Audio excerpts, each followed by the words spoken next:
मकर राशि वाले बंधुओं, आप सभी का बहुत बहुत स्वागत है, हृदय से अभिनंदन है, आभार है।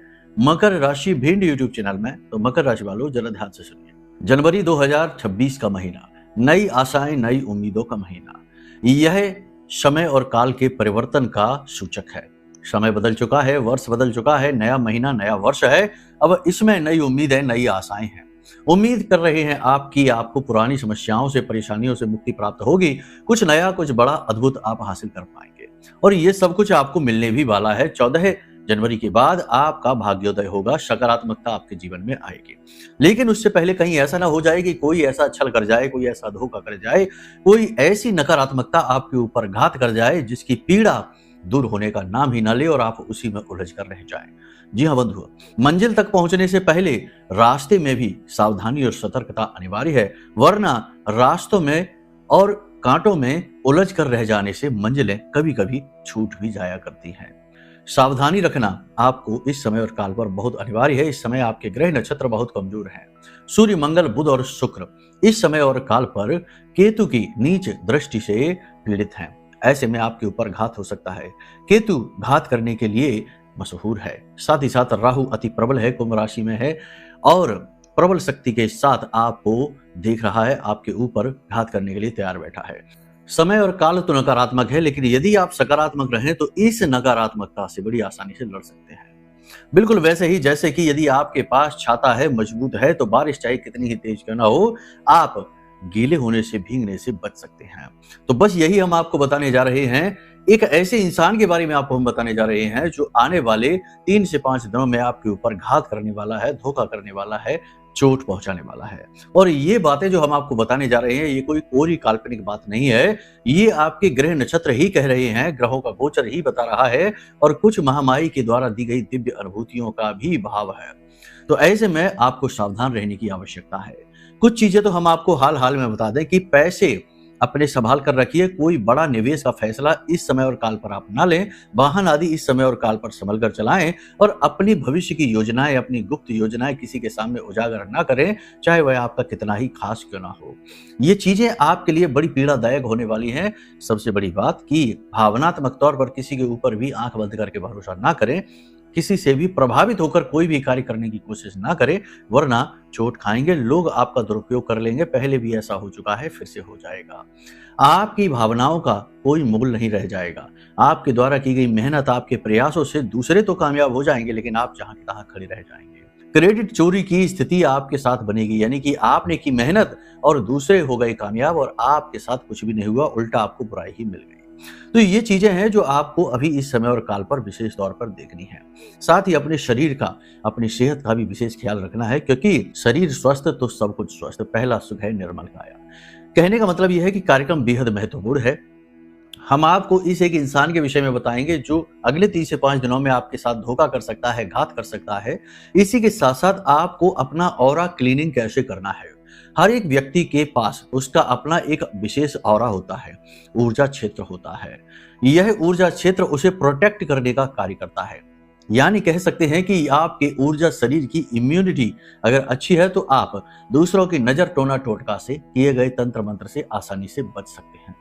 एक चीज याद रखना बंधुओं कि तंत्र मंत्र तो लोग करते ही हैं, नजर, टोना टोटका तो लोग करते ही हैं, लेकिन सबके ऊपर इसका प्रभाव पड़ जाए ऐसा कोई जरूरी नहीं। जिनका ऑरा कमजोर होता है उनके ऊपर इसका सीधा प्रभाव तुरंत पड़ जाता है, और जिनका ऑरा स्ट्रांग है, यानी कि जिनका ऊर्जा क्षेत्र पूरी तरीके से स्वच्छ है, साफ है, पीले रंग का है, उनके ऊपर इसका कोई प्रभाव नहीं पड़ता। तभी आपने देखा होगा कि कुछ लोग ऐसे हैं जिनको बड़ी जल्दी जल्दी नजर लग जाती है, बड़ी जल्दी जल्दी उनके काम बिगड़ते चले जाते हैं। आपके साथ भी ऐसा कई बार हुआ है कि आपने अपना काम के बारे में किसी को बताया नहीं कि आपका काम बिगड़ गया। ये इसीलिए होता है कि आपका ऑरा, आपका ऊर्जा क्षेत्र थोड़ा सा डिस्टर्ब रहता है। इसे कैसे स्ट्रांग करेंगे, और जो विधियां हम आपको बताने जा रहे हैं, इन विधियों को जब आप प्रयोग में लाएंगे तो आपको तुरंत इसके परिणाम दिखाई देने शुरू हो जाएंगे। वैदिक पद्धतियों के आधार पर ये विधियां हमने निर्मित की हैं, हम आपको बताएंगे। इन्हें क्रमवार तरीके से सीख लेना। इस पूरे वर्ष ही नहीं, पूरे जीवन आपका ऑरा स्ट्रांग रहेगा। फिर छोटी छोटी बातों का आपके ऊपर प्रभाव होना बंद हो जाएगा, आपका फोकस लेवल बढ़ जाएगा और आपकी बातों का प्रभाव बढ़ जाएगा। लोग आपसे प्रभावित हुए बिना रह नहीं पाएंगे। तो ये एक विशेष विधि है, 3-4 चरणों में होती है। इसके बारे में हम आपको बताएंगे। इसी के साथ साथ इस समय और काल पर किए जाने वाले दो बहुत ही शक्तिशाली उपाय जो आपको धन लक्ष्मी के अनुकूल बनाएंगे, आपके जीवन को, आपके आसपास के वातावरण को, यानी कि आपको एक चुंबक की तरह कर देंगे और धन लक्ष्मी आपकी ओर खींची चली आएगी। इसी के साथ साथ आपके जीवन में जो इस समय पर परेशानियां हैं, नेगेटिविटी हैं, उन्हें दूर करने का कार्य करेंगे। कार्यक्रम बेहद महत्वपूर्ण है, इसे देखना बहुत आवश्यक है, क्योंकि इस कार्यक्रम में इन सब के साथ साथ एक विशेष रोड मैप अगले 3 से 5 दिनों की सटीक 5 भविष्यवाणियों के साथ दिया जा रहा है। ये कार्यक्रम हमने बहुत ही मेहनत से बनाया है, आपके जीवन के सकारात्मक पहलुओं को विकसित करने के लिए और नेगेटिविटीज को दूर करने के लिए बहुत ही महत्वपूर्ण है, संजीवनी बूटी के समान है। इसे अंत तक जरूर देखना, तो हमारी मेहनत सफल होगी और आपका जीवन भी सफल होगा। तो चलिए बंधु, आज के इस कार्यक्रम को शुरू करते हैं। महामाई को याद करते हुए महामाई के दर्शन करिए। स्क्रीन पर महामाई का दृश्य आपको दिखाई दे रहा है, उनका विग्रह है। दर्शन करिए और पूरे भाव के साथ कमेंट बॉक्स में लिख डालिए, जय मां भद्रकाली कृपा करो। साथ ही साथ ये भी लिख देना कि मैं भी माई के परिवार का हिस्सा हूं। महामाई के परिवार का हिस्सा बनना छोटी मोटी बात नहीं है, सौभाग्य की बात है, और यह सौभाग्य आपको खुद चलकर आपके घर आकर मिला है। इसे जाने मत देना। कुछ लोग इसमें भी कंजूसी कर जाते हैं, कोई बात नहीं। चलिए एक विशेष सूचना आपको दिए देते हैं कि 19 जनवरी से गुप्त नवरात्रि का महापर्व प्रारंभ हो रहा है, शक्ति का जागरण हो रहा है। और ये जो नवरात्रि है, ये कोई छोटी मोटी नवरात्रि नहीं है, इन्हें शैव नवरात्रि कहा जाता है। और ये जो नवरात्रि है, ये साधनाओं के लिए होती है, तंत्र मंत्र के लिए होती है, शक्ति जागरण के लिए होती है, यानी कि अत्यंत शक्तिशाली होती है। तो इस महानवरात्रि में हम विशेष अनुष्ठान करने जा रहे हैं। हम तो खुद करेंगे ही, हमारा तो ये कर्म है, हमारा धर्म है, लेकिन आपको भी हम मौका अवसर देते हैं कि यदि आप चाहें तो इस महानुष्ठान में भाग लेकर अपना कल्याण खुद कर सकते हैं। महामाई का आवाहन अपने आंगन में करवा सकते हैं। ठीक है, साक्षात तो नहीं, कम से कम उनके ऊर्जा स्वरूप के तो प्राकट्य आप करा ही सकते हैं। जब आप इस अनुष्ठान में भाग लेंगे तो इसकी कुछ विशेष विधियां, कुछ विशेष नियम हम आपको बताएंगे, जो आपको पूरे 9 दिनों तक पालन करने होंगे। और आप देखेंगे कि कैसे आपका जीवन कष्टों से मुक्त होता चला जा रहा है। एक एक करके सारी की सारी ग्रंथियां खुलती चली जाएंगी। इतनी शक्ति है इस महानुष्ठान में। तो अगर आपको इसमें भाग लेना है तो नंबर वीडियो में दिए गए हैं, इन नंबरों पर फोन कर लेना। सारी जानकारी आपको विस्तार से समझा दी जाएगी। नियम विधि विधान भी हैं, वे भी आपको बताए जाएंगे। याद रखना कि भाव मन में होना अत्यंत आवश्यक है। केवल फॉर्मेलिटी के लिए भाग ले लेने से काम नहीं चलेगा, माई के प्रति भाव भी रखना होगा। सिखा हम देंगे कि कैसे करना है, क्या करना है, लेकिन करना आपको ही पड़ेगा। तो चलिए बंधुओं, अब अपने मूल विषय को शुरू करते हैं। बात करते हैं 5 बड़ी सटीक भविष्यवाणियों की, फिर बताएंगे उस व्यक्ति के बारे में जो आपको धोखा देने जा रहा है। तैयार रहना उसके लिए। जय माई की। बंधुओं, ज्योतिष और तंत्र विद्या के क्षेत्र में आचार्य अमित एक जाना माना नाम है।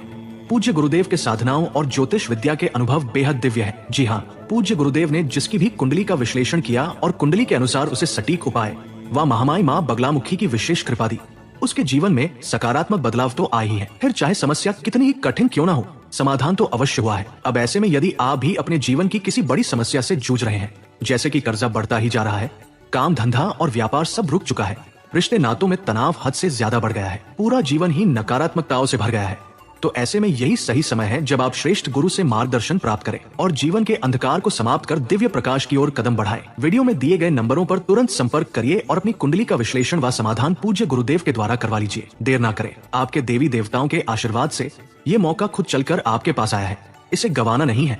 अभी फोन करें और गुरुदेव से मार्गदर्शन प्राप्त करें। महामाई आपका कल्याण करें। धन्यवाद। चलिए बात करते हैं। सबसे पहले आपको बता दें कि आप निकट भविष्य में कोई बड़ी योजना अपने जीवन में अमल में लाने वाले हैं। कुछ बड़ा कारोबार, कोई बड़ी योजना, कोई बड़ा काम आप करने जा रहे हैं, जिसके लिए आपके मन में थोड़ा बहुत डर का भाव है। हालांकि आपको अपनी ऊर्जा, अपनी आत्मविश्वास, अपनी शक्ति पर पूरा भरोसा है। आप सफलता तो हासिल कर ही लेंगे, लेकिन कहीं ना कहीं थोड़ी बहुत नेगेटिविटी, थोड़ा बहुत नकारात्मकता है। मन में डर का भाव है कि होगा काम कि नहीं होगा, नहीं हुआ तो क्या हुआ। थोड़ा बहुत डर भय इसके लिए है। हालांकि आपका कॉन्फिडेंस, आपका आत्मविश्वास बढ़ा हुआ है, यानी शारीरिक ऊर्जा और मानसिक ऊर्जा आपकी बढ़ी हुई है। फिर भी बीच बीच में थोड़ी बहुत नेगेटिविटी आती रहेगी, नकारात्मकता आती रहेगी और आपको स्ट्रेस, तनाव देकर रखेगी। कार्यस्थल पर कोई बड़ा बदलाव करने से बचें। नौकरी बदलना चाहते हैं तो ये समय सही नहीं है, अनुकूल नहीं है, नौकरी बदलने के बारे में ना सोचें। नौकरी में भी कोई बड़ा बदलाव करना चाहते हैं तो ना करें, जैसे ड्यूटी वगैरह बदलना चाहते हैं, ऑफिस बदलना चाहते हैं, कुछ भी ऐसा काम जो कि बड़ा बदलाव है वो ना करें, ज़्यादा बेहतर रहेगा। निकट भविष्य में आपको खुद ही अवसर ऐसे प्राप्त हो जाएंगे जो आपके लिए सकारात्मक रहेंगे और बदलाव आपके लिए अनुकूल होंगे। लेकिन इस समय आप ना करें, जरूरत से ज्यादा प्रयास किसी भी चीज के लिए ना करें। अगर कोई इंसान आपसे रूठा हुआ है तो उसे मनाने के लिए जरूरत से ज्यादा प्रयास ना करें। यदि आप लॉस में हैं तो लॉस को दूर करने के लिए जरूरत से ज्यादा दिमाग पर प्रेशर ना डालें, जरूरत से ज्यादा जोर ना लगाएं। कर्जा किसी से लेने की कोशिश ना करें। यदि लोन वगैरह बैंक से मिलता है तो ले लें, कोई समस्या नहीं है, वो एक अलग विधि है। लेकिन कर्जा अपने जीवन को आसान बनाने के लिए, जरूरतों की पूर्ति के लिए किसी से लेने की कोशिश ना करें। जरूरत से ज्यादा जोर लगाना आपके लिए तनावपूर्ण रहेगा। परिस्थिति तो नहीं बदलेगी, आपका जीवन में तनाव, स्ट्रेस जरूर बढ़ जाएगा। जिन चीजों के बारे में आप कुछ कर नहीं सकते हैं, जो बातें आपके हाथ की नहीं है, उन बातों के बारे में सोच सोच कर अपने आप को दुख देना, अपने आप को कष्ट देना ठीक नहीं है। इस स्थिति को चिंता में रहना कहते हैं और चिंता अच्छी बात नहीं होती है। हमारे ऋषि मुनियों ने, हमारे पुरखे पूर्वजों ने, सभी ने हमको यही सिखाया है कि देखो, चिंता करने से कुछ हो नहीं जाता है। चीजें तो तभी बदलेंगी जब उनका समय आएगा, यानी कि ईश्वर जब चाहेंगे। इसीलिए चिंता करने से केवल आप अपने आप को ही नुकसान पहुंचा रहे हैं और अपने आसपास के लोगों को भी नुकसान पहुंचा रहे हैं जो आपसे बहुत प्रेम करते हैं। वो भी आपको चिंतित देखकर दुखी और परेशान होते हैं। याद रखना कि चिंता और चिता में केवल एक ही बिंदु का तो अंतर है। चिंता चिता समानास्ति, बिंदु मात्र विशेषता। तो इस बिंदु को अपने जीवन में न लेकर आइए और चिंता से दूर रहिए। ठीक है, विचार करिए कि आपको क्या करना है, कैसे करना है। विचारशील बनिए लेकिन चिंतित ना होइए। ठीक है, आप अपनी बौद्धिक क्षमता का पूरा प्रयोग कर पाएंगे। किसी प्रकार की बौद्धिक चर्चा में आप शामिल होंगे, धार्मिक चर्चा में शामिल होंगे, जहां आपके तर्क, आपकी भाषा शैली से लोग प्रभावित होंगे। सामाजिक वर्चस्व आपका बढ़ेगा। आप धार्मिक और सामाजिक कार्यों में बढ़ चढ़कर भाग लेंगे। इससे समाज में आपकी मान प्रतिष्ठा बढ़ेगी। हो सकता है कि घर में आपकी स्थिति ठीक इसके ऑपोजिट हो। किसी बात को लेकर घर में तनावपूर्ण स्थिति रह सकती है। हो सकता है कि प्रॉपर्टी का बंटवारा हो सकता है कि फैमिली बिजनेस का बंटवारा हो सकता है कि किसी प्रकार की कोई बेईमानी, कोई पुरानी बात, कोई चर्चा ऐसी चल रही हो, या निकट भविष्य में आने वाला कोई बड़ा खर्चा हो जिसको लेकर परिवार में थोड़ा बहुत स्ट्रेस का वातावरण रहेगा। भाइयों के साथ तालमेल थोड़ा सा बिगड़ा दिखाई देगा और घर के बड़े बुजुर्ग भी आपका साथ नहीं देंगे। वो भी आपके लिए विरोधी बातें करते दिखाई देंगे, चाहे भले ही आप अपने स्थान पर ठीक हो, सही हो। किसी प्रकार के विशेष धार्मिक अनुष्ठान में या धार्मिक यात्रा पर जाते हुए आप दिखाई दे रहे हैं। धर्म में जाना, धार्मिक यात्रा पर जाने का उद्देश्य केवल मौज मजा नहीं है। सचमुच में अध्यात्म की ओर आपकी रुचि जाग रही है। सचमुच में ईश्वर से आप जुड़ना चाहते हैं। इसलिए आप धार्मिकता के भाव को प्रमुखता इस समय काल पर देंगे। किसी भी नया कार्य, नए व्यापार को शुरू करने के लिए समय बिल्कुल भी सही नहीं है। पैसे का निवेश भी सोच समझ कर करना है। कोई बड़ा पैसे का इन्वेस्टमेंट, निवेश भी समय काल पर ना करें, ये समय सही नहीं है। किसी प्रकार की अवांछित यात्रा, यानी कि बिना मन के की गई यात्रा हो सकती है निकट भविष्य में, अगले 3 से 5 दिनों में, जो आपके लिए कष्टकारी रहेगी। इस समय और काल पर आपके ऊपर काम बहुत रहेगा, कुछ मानसिक और कुछ शारीरिक। तो दोनों ही तरीके का काम आपको थकाएगा, यानी कि आपके ऊपर स्ट्रेस, तनाव बढ़ेगा। आप थके हुए महसूस करेंगे, थकान आपको महसूस होगी, जिसका प्रभाव आपकी वाणी, आपकी भाषा शैली पर भी दिखाई देगा और आप थोड़े चिड़चिड़े हो जाएंगे, क्रोध में भर जाएंगे और आपके वातावरण को आप खुद ही खराब करने लगेंगे। जीवन साथी के प्रति थोड़ा बहुत तनाव की स्थिति रह सकती है, हालांकि तालमेल ठीक ठाक रहेगा। जीवन साथी की सेहत की थोड़ी बहुत चिंता आपको रह सकती है। थोड़ा बहुत किसी बात को लेकर नोक झोंक भी हो सकती है, लेकिन सब कुछ बाद में नॉर्मल हो जाएगा। कोई बुरी बात नहीं होगी, डराने वाली कोई बात नहीं है। लेकिन फिर भी कहीं ना कहीं आपको अपने बीच में प्रेम तत्व की कमी का एहसास होगा। प्रेमियों की बात करें तो एक दूसरे के साथ तालमेल बिठाने की कोशिश करें, क्योंकि आप दोनों के बीच में तनाव 100% होगा ही। किसी तीसरे व्यक्ति की बात यदि मानेंगे तो आपका रिश्ता अवश्य ही खराब हो जाएगा। नए प्रेम संबंध बन सकते हैं, लेकिन वे प्रेम संबंध वासनापूर्ण होंगे, जरूरतों की पूर्ति के लिए होंगे, सच्चे नहीं होंगे, क्योंकि शुक्र केतु से ग्रसित है। ठीक है, तो यहाँ पर आपको इस चीज का ध्यान देना होगा। जो विद्यार्थी हैं, बड़े विद्यार्थी हैं, करियर पर ध्यान दे रहे हैं, वो प्रेम संबंधों के चक्कर में पड़कर अपने करियर से ध्यान खो देंगे और अपना नुकसान करवा बैठेंगे। जो लोग ऑफिस में हैं, कार्यालय में हैं, जगह जगह काम कर रहे हैं, उन लोगों को भी इन चक्करों से दूर रहना है, वरना उनकी छवि खराब हो सकती है।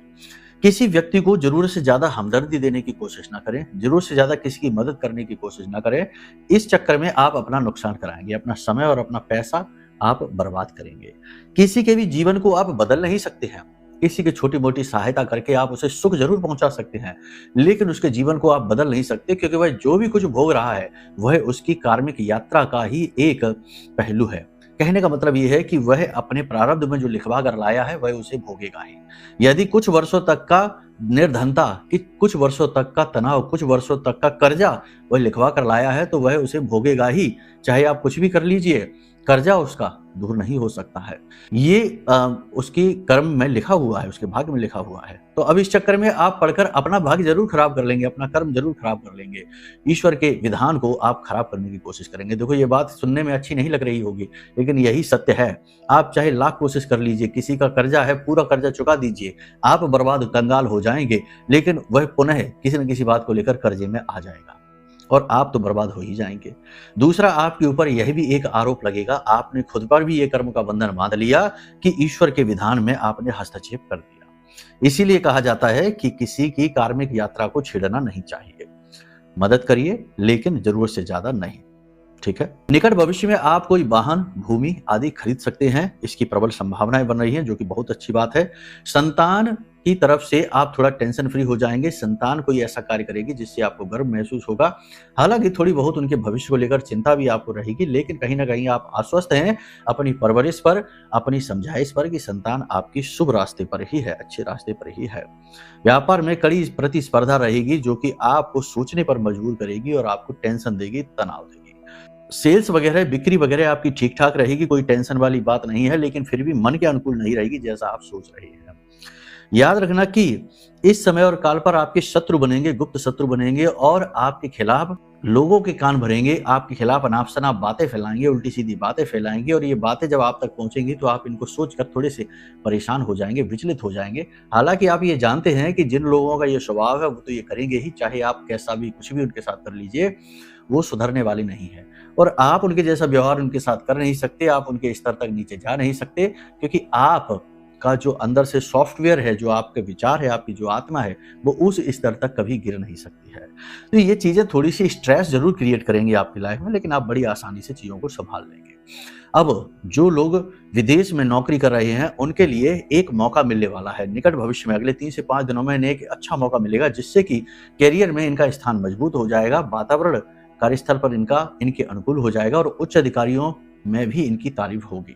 यानी उनकी नजर में भी ये जीत हासिल करेंगे, मान सम्मान हासिल करेंगे। इस मौके को गंवाना नहीं है। कोई कड़ी मेहनत, कोई कड़ा प्रयास आपको मिलेगा। इसी के साथ साथ जो लोग विदेश से एक्सपोर्ट इंपोर्ट का व्यापार कर रहे हैं, उन्हें पेपर वर्क से जूझना पड़ेगा। अड़चने बहुत ज्यादा आएंगी, छोटी छोटी अड़चने बार बार परेशान करेंगी। इसी के साथ साथ जो लोग विदेश जाना चाहते हैं, उन्हें इंतजार करना पड़ेगा, अभी नहीं जा पाएंगे। जो लोग विवाह के लिए बैठे हैं, यानी कि जिनका विवाह होना है, उनका विवाह तय हो जाएगा, ये बात निश्चित है। अगले 3 से 5 दिनों में शुभ खबर मिल सकती है। इसी के साथ साथ जो लोग नौकरी की तलाश में बैठे हैं, यानी बेरोजगार हैं, उन्हें रोजगार प्राप्त होने की संभावना बहुत ही कम है, बहुत ही ना के बराबर है, नगण्य है। फिर भी कोशिश करते रहना चाहिए, हाथों पर हाथ रखे न बैठे रहिए, क्योंकि प्रयास कब फलित हो जाए क्या पता। आपके अपने ग्रह भी हैं, आपकी जन्म पत्री भी है, जन्म पत्री में ग्रहों की स्थिति क्या है, ये बात भी मैटर करती है। याद रखना कि जो भी बातें यहाँ पर हम आपको बता रहे हैं, वो आपके ग्रह गोचरों के आधार पर बता रहे हैं। गोचर की स्थिति अलग होती है और जन्म पत्री में आपके जो ग्रह बैठे हैं, उनकी स्थिति एकदम अलग होती है। हो सकता है कि कुछ बातें जो हम आपको बता रहे हैं, वो आपके जीवन काल से बिल्कुल मैच ही ना करें और कुछ पूरी तरह से मैच कर जाएं, क्योंकि वो गोचर के अनुसार जो आपके जन्म पत्री में ग्रह बैठे हैं वो तो मैच करेंगे, और जो नहीं बैठे हैं वो मैच नहीं करेंगे। जैसे मानकर चलते हैं आपकी जन्म पत्री में, जन्म कुंडली में कोई पाप ग्रह योग बना बैठा है, जैसे कि शनि और केतु का पितृदोष जैसा ही बना है। पितृदोष तो नहीं है, लेकिन इसे शापित दोष कहते हैं। ये बना है, तो अब इसके रहते ये बहुत बड़ा बाधा दोष है, तो इसके बने रहने की वजह से कोई भी शुभ घटना आपके जीवन में आएगी नहीं। आएगी भी तो आप उसका लाभ ले पाए, आनंद ले पाए, उससे पहले ही वह आपसे छिन जाएगी। किसी और के कर्मों की सजा आपको भोगनी पड़ेगी। आप भले ही अच्छे बने रहिए, तब भी आपके ऊपर आंचल लगते रहेंगे, आरोप लगते रहेंगे। इसी प्रकार यदि केतु और गुरु का योग बना हुआ है, तो इसमें भी स्थिति कुछ कुछ ऐसी ही होती है। आपका ज्ञान आपके काम नहीं आएगा, आपके ज्ञान के सहारे दूसरे तरक्की कर जाएंगे, आगे बढ़ जाएंगे, लेकिन आप अपने ज्ञान का कभी भी उपयोग अपनी तरक्की के लिए नहीं कर पाएंगे। अपने आप में आप बुद्धू ही साबित होंगे, दूसरों के लिए चाहे आप सलाह दें, कुछ भी करें, लेकिन उनकी उन्नति खूब होगी। यानी दूसरों के लिए आप लकी हैं, लेकिन अपने लिए आप अनलकी रहेंगे। तो ये कुछ ऐसे ग्रह योग, ऐसे बहुत सारे ग्रह योग होते हैं, बहुत सारे बाधा कारक योग होते हैं, जिनको जानना बेहद आवश्यक है। अब यदि आप सचमुच में अपने जीवन में परिवर्तन चाहते हैं, सचमुच में आप चाहते हैं कि हाँ, आपकी उन्नति हो, आप कुछ बड़ा करें, आपके प्रयास फलित हो, तो सबसे पहला काम आपको ये करना है कि अपनी कुंडली का आकलन जरूर कराना है। कुंडली का आकलन कराने से पता चलेगा कि ग्रह स्थितियां क्या हैं, सूर्य की क्या स्थिति है, गुरु की क्या स्थिति है, मंगल की क्या स्थिति है। गुरु कुंडली का आधार है, मंगल कुंडली की ऊर्जा है, सूर्य कुंडली का अभिमान है, बुध कुंडली की बुद्धि है। ऐसे ही हर ग्रह का अपना एक महत्व होता है। अब इनकी स्थितियां बताएंगी कि आपके जीवन में क्या आएगा, क्या नहीं आएगा। और याद रखना कि चाहे कोई भी इंसान हो, कुंडली से यानी ग्रह नक्षत्रों से ऊपर नहीं जा सकता, जब तक कि उसके ऊपर साक्षात दैवीय कृपा ना हो जाए। कहने का मतलब यह है कि यह सही और समय और काल है जब आप अपनी कुंडली का आकलन कराइए और अपने बारे में सच्ची रिपोर्ट जानिए, सच्चा ज्ञान हासिल करिए कि आप क्या लेकर आए हैं इस संसार में, और इस संसार में आपके आने का उद्देश्य क्या है, आपके इष्ट देव कौन है। बहुत सारी बातें होती हैं जो बताई जाती हैं। यदि करवाना चाहते हैं कुंडली आकलन तो कोई बात नहीं है, हम आपकी सेवा में तैयार हैं। महामाई ने हमें यहाँ इसीलिए बिठाया है। नंबर वीडियो में दिया गया है, इस पर फोन करिए, सारी जानकारी आपको प्राप्त होगी। कुछ लोग यहाँ पर ये भी कहते हैं कि हमारे पास तो डेट ऑफ बर्थ नहीं है, हमारी कुंडली ही नहीं है, हम क्या करें। तो इसके भी कई मार्ग हैं। आपका कोई रक्त संबंधी है, उसके आधार पर कुंडली बनती है। आपका चेहरा देखकर और आपके प्रश्न पूछकर प्रश्न कुंडली बनती है। फेस रीडिंग होती है। बहुत सारे तरीके हैं। प्रॉब्लम का सॉल्यूशन होगा, ये बात निश्चित है। बस फोन एक बार जरूर करिए। अब यदि मन में शंका आ जाती है, भेद आ जाता है, डाउट आ जाता है, तो बिल्कुल कॉल मत करना। कुछ भी काम नहीं करेगा जो हम आपको बता देंगे। चाहे उपाय हो, चाहे क्रिया हो, चाहे समाधान हो, चाहे कुंडली के योग हो, कुछ भी फलित नहीं होगा। क्योंकि जहां विष का वास हो गया वहां ये चीजें काम नहीं करती है, क्योंकि ये चीजें भाव की भूखी होती हैं। ये चीजें विश्वास पर ही चलती हैं। ठीक है। मंदिर भी आप जाते हैं तो पत्थर की मूर्ति है, उसमें भी आपको विश्वास है कि यहाँ भगवान रहते हैं, इसलिए पूरे भाव के साथ हाथ जोड़कर खड़े रहते हैं। वरना वहां पर भी अगर अविश्वास आ जाए और विष आ जाए मन में, तो वहां पर भी लोग ये कहने लगते हैं कि यहाँ क्यों आना, ये तो पत्थर की मूर्ति है। ऐसे मूर्ख लोग ये भी बातें करते दिखाई देते। तो विश्वास है तो ही कॉल करना, ठीक है, वरना कोई जरूरत नहीं है कॉल करने की, कुछ काम बनेगा नहीं आपका। साथ ही साथ इस नव वर्ष में महामाई की साक्षात कृपा को हासिल करने का सबसे सरल मार्ग है यह महारक्षा कवच, जो हमने अपनी साधना के बल से आपके लिए तैयार किया है। ब्रह्मास्त्र विद्या मां बगलामुखी के सबसे शक्तिशाली मंत्र से यह अभिमंत्रित है, जागृत है। मां बगलामुखी कोई साधारण शक्ति नहीं है। स्वयं ब्रह्मा ने, स्वयं विष्णु ने, भगवान श्री राम ने और भगवान श्री कृष्ण ने और पांडवों ने भी इनकी पूजा साधना की है। शास्त्रों में इनके बारे में बहुत विशेष विधान लिखे हुए हैं। सब कुछ आपको मिल जाएगा जब आप इस कवच को धारण करेंगे, क्योंकि यह हमने अपनी साधना बल से जागृत किया हुआ है। तो इसे भी आप मंगा सकते हैं। अब यहां तक सारी बात आपने समझ ली। अब ध्यान से सुनिए, आपको बताते हैं उस एक इंसान के बारे में, क्योंकि उसी से तो हमने काम शुरू किया था, कार्यक्रम शुरू किया था। ध्यान से सुनिए। जिनका जन्मांक 7, 4, 8 और 5 है, इन लोगों से आपको दूर रहना है अगले 3 से 5 दिनों में या 7 दिनों में। इनमें से यदि कोई व्यक्ति, यानी जिनका जन्मांक ये है, यानी कि मानकर चलते किसी का जन्म 25 तारीख को हुआ है तो उसका जन्मांक 7 हो गया, किसी का जन्म 22 तारीख को हुआ, 4 तारीख को हुआ या 13 तारीख को हुआ तो उसका जन्मांक 4 है। तो ऐसे लोगों से आपको दूर रहना होगा। ये लोग आपको 101% धोखा देंगे ही देंगे। ठीक है। हाँ, एक चीज है कि अगर आपकी जन्म पत्री में इन ग्रहों की स्थिति अच्छी है, जैसे राहु की स्थिति अच्छी है, केतु की स्थिति अच्छी है, जैसे शनि की स्थिति अच्छी है या फिर शुक्र की स्थिति अच्छी है, तो ये लोग आपको धोखा शायद ना दें, लेकिन प्रबल संभावना है इस समय पर कि ये आपको धोखा देंगे। दूसरा कि वह इंसान जो आपसे किसी बात से बहुत बुरी तरीके से चिढ़ा हुआ बैठा है, बुरी तरीके से आपसे जलन खाता है, आपने कुछ ऐसा कर दिया है जिससे किसी का बहुत नुकसान हो गया, अनजाने में ही सही, मजबूरी में ही सही, लेकिन उसका बहुत नुकसान हो गया। इस समय और काल पर शत्रु योग है, प्रबल संभावना है, केतु से दृष्ट है आपके शक्तिशाली ग्रह, तो इस बात की प्रबल संभावना बनती है कि वह व्यक्ति भी आपके ऊपर घात कर सकता है। तो क्या करें? किसी के घर भोजन जाकर ना करें, घर जाकर भोजन करना अवॉइड करें। एकांत में किसी व्यक्ति के साथ जाकर रमण करना, यानी कि पार्टीबाजी करना छोड़ दें, ऐसा ना करें। लेट नाइट किसी व्यक्ति के साथ घूमना, क्योंकि लोग मीठी मीठी बातें करके जाल में फंसाएंगे और फिर घात कर देंगे।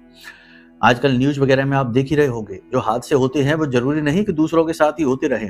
कभी कभी आप समझ सकते हैं, हम कहना नहीं चाहते ये बातें। तो समझदारी ही बचाव है। तो किसी व्यक्ति के साथ लेट नाइट पार्टी वगैरह नहीं करनी है, किसी पर आंख बंद करके भरोसा नहीं करना, किसी के द्वारा दी गई कोई चीज सीधे खा नहीं लेनी है, अपना वाहन किसी को चलाने के लिए नहीं देना, अपने वस्त्र किसी को पहनने के लिए नहीं देना है। इससे आप बहुत सारी चीजों से पहले ही बच जाएंगे। लेकिन इन सब के साथ साथ आपको ये 3 विधियां करनी है। पहली विधि ये कि जब आप रोज सोकर जागे सुबह, तो उस समय याद रखिए कि आप पूर्ण चेतन नहीं हो पाए हैं, अचेतन और चेतन के बीच की अवस्था में है। इसीलिए आप देखते होंगे कि आप एकदम सुस्त से रहते। लोग अक्सर ये बात कहते हैं कि सुबह के समय शांत रहिए, शोर शराबा ना करिए, क्योंकि वह अवस्था होती है जब हमारा मन मस्तिष्क अचेतन अवस्था से चेतन अवस्था में जा रहा होता है। तो उस अवस्था में हम कुछ ऐसा कर सकते हैं जिससे हमारा ऊर्जा शरीर स्ट्रांग होता है, पीले रंग का हो जाता है।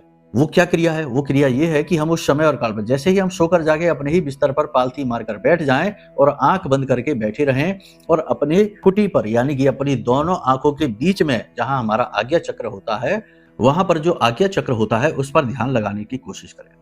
10 से 5 मिनट के लिए आप वहां पर ध्यान लगाएंगे तो आपको वहां पर एक रोशनी जलती हुई सी दिखाई देगी। हो सकता है अलग अलग रंगों की आपको रोशनी वहां दिखाई दे, लेकिन अगर आपको वहां पर पीले रंग की रोशनी जलती दिखाई देती है तो समझ लेना, यानी पीले रंग का प्रकाश जलेगा बुझेगा ऐसे करके होगा। पीले रंग का प्रकाश दिखाई देता है तो समझ लो कि आपका ऊर्जा क्षेत्र क्लीन है, साफ सुथरा है, आपका कोई कुछ नहीं बिगाड़ पाएगा। लेकिन यदि अन्य रंगों की दिखाई देती है, जैसे नीले रंग की दिखती है, लाल रंग की दिखती है या किसी अन्य रंग की दिखती है, तो आपको वहां पर थोड़ी देर के लिए यह अभ्यास करना है। उसके बाद आपको बहुत ही मैच्योर स्पिरिचुअल थॉट को अपने दिमाग में लेकर आना है। और वो क्या है? वो ये है कि आप सोचिए कि यह जो संसार है यह सिर्फ क्षणिक और नश्वर संसार है, स्थूल संसार है, और इस संसार में आपका आना सिर्फ एक पल की घटना है। लेकिन असल में आप उसी ब्रह्म का एक हिस्सा हैं, उसी ब्रह्म का एक भाग हैं। ईश्वर तत्व आपके अंदर भी विराजमान है, लेकिन आप माया के वशीभूत होकर विस्मृत हो चुके हैं। तो आप उस ईश्वर तत्व का अनुभव करने की कोशिश करिए। अपने शरीर से हटकर सोचिए, आपके मन मस्तिष्क को फोकस करिए उस विषय पर कि आप अपना शरीर नहीं हैं, आप ये दुनिया का हिस्सा नहीं हैं, आप इस संसार का हिस्सा नहीं हैं, आप इस समस्या का हिस्सा नहीं हैं, आप इस परिवार का हिस्सा नहीं हैं। जो कुछ भी इन सब का हिस्सा है वह यह पंच तत्वों से बना हुआ शरीर है। लेकिन जो जीव आपके अंदर बैठा हुआ है वह उस परम तत्व का हिस्सा है, यानी कि ईश्वर से, ब्रह्मांड से अपने कनेक्शन को और स्ट्रांग बनाने की कोशिश करिए। ये बहुत शक्तिशाली क्रिया है, इसमें समय लगता है, एकदम से ये नहीं हो पाएगा। इसी के साथ साथ जब आप ये कर लें तो फिर जमीन पर, यानी कि पैर रखने से पहले जमीन पर अपनी मध्यमा उंगली को स्पर्श कराइए और स्पर्श कराने के बाद अपने आज्ञा चक्र पर इसे थोड़ा सा देर के लिए लगा कर रखिए। इससे आपका आज्ञा चक्र एक्टिवेट होगा और आपका ऊर्जा क्षेत्र क्लीन होना शुरू हो जाएगा।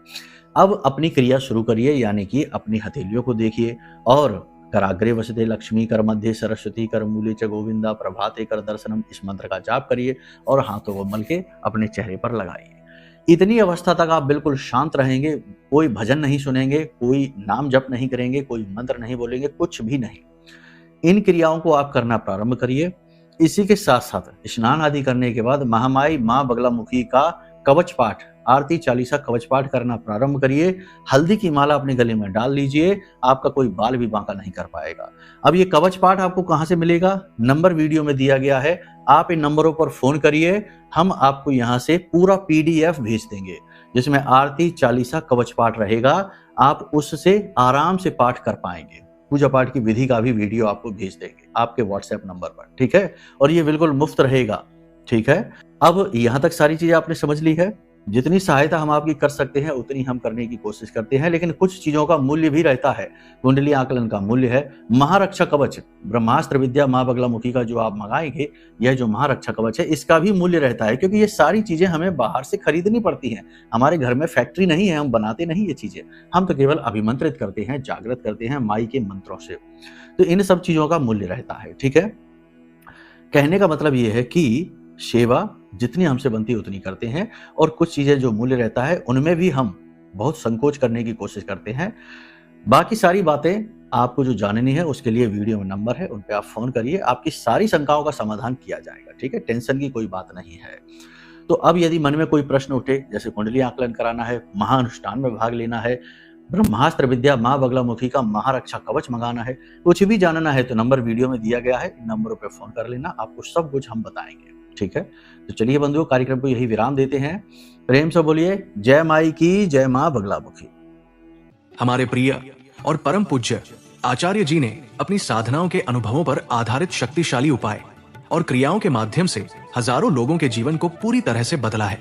आचार्य जी के द्वारा बताया गया हर एक उपाय इतना सटीक और कारगर होता है कि जो भी इसे पूरे भाव के साथ कर लेता है उसे साक्षात महामाई की कृपा और आशीर्वाद प्राप्त हो जाती है। इसलिए निसंकोच इन उपायों को पूरे भाव के साथ करिए, आपका कल्याण होगा। जय माई की।